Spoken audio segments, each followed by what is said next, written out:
ഇതെങ്ങനെ റൺ ചെയ്യുക, ഇതിലുള്ള ഓപ്പർച്യൂണിറ്റീസ്, അഡ്വാൻറ്റേജസ്, ഡിസഡ്വാൻറ്റേജസ് കാര്യങ്ങളൊക്കെ പറഞ്ഞ് മനസ്സിലാക്കിയിട്ട്. എൻ്റെ പേര് മുബഷിർ.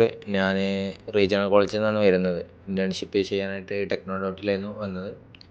അപ്പം ഇവിടെ വന്നിട്ട് കുറേ കാര്യങ്ങൾ കൊമേഴ്സാണ് ഞാൻ ഇവിടെ എടുത്തത്. അപ്പോൾ കുറേ കാര്യങ്ങൾ പഠിക്കാൻ പറ്റി. ഓരോ ഷോപ്പിഫൈ എങ്ങനെ സെറ്റ് ചെയ്യാന്നുള്ളതും ബേസിക് കാര്യങ്ങളും ഓരോ ഓഫീസ് വർക്കും ലൈഫ് സ്റ്റൈലൊക്കെ എങ്ങനെയാണെന്നുള്ളതും പഠിക്കാൻ പറ്റി.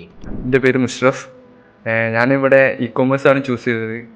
ഇവിടെ വരുന്നതിന് മുമ്പ് കൊമേഴ്സിൻ്റെ ബേസിക് മാത്രമല്ലാതെ എങ്ങനെയാണ് ഇത് റൺ ചെയ്ത് കാര്യങ്ങളൊന്നും അറിയില്ലേന്.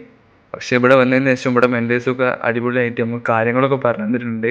A to Z കാര്യങ്ങൾ, ഷോപ്പിഫൈ ആണെങ്കിലും ഓഡോ ആണെങ്കിലും എല്ലാ കാര്യങ്ങളും പറഞ്ഞ് മനസ്സിലാക്കി തന്നിട്ടുണ്ട്. എൻ്റെ പേര് നിയാൽ. ഞാൻ വരുന്നത് റീജിയണൽ കോളേജിൽ നിന്നാണ്. നമ്മുടെ ഇൻറ്റേൺഷിപ്പ് ഇവിടെ ടെക്നോളജിയിലാണ് ചൂസ് ചെയ്തത്. അടിപൊളി തന്നെ, എല്ലാം കൊണ്ടും ഷെയർ ചെയ്യും. ഞാൻ ആദ്യമായിട്ടാണ് ഇൻറ്റേൺഷിപ്പിന് വരുന്നത്. മെയിൻലി നമുക്കിവിടെ 2 മെൻറ്റേഴ്സാണ് ഉണ്ടായിരുന്നത്.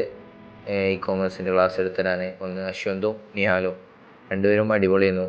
ഇതെങ്ങനെ റൺ ചെയ്യുക, ഇതിലുള്ള ഓപ്പർച്യൂണിറ്റീസ്, അഡ്വാൻറ്റേജസ്, ഡിസഡ്വാൻറ്റേജസ് കാര്യങ്ങളൊക്കെ പറഞ്ഞ് മനസ്സിലാക്കിയിട്ട് നമുക്ക് മൊത്തമായി ട്രെയിൻ ചെയ്തിട്ടാണ് ഇവിടുന്ന് പറഞ്ഞേക്കുന്നത്. നല്ല എക്സ്പീരിയൻസ് ആയിരുന്നു. കുറേ കാര്യങ്ങൾ ഡീപ്പായിട്ട് പഠിക്കാൻ പറ്റി. മൊത്തത്തിൽ ഉഷാറായിരുന്നു.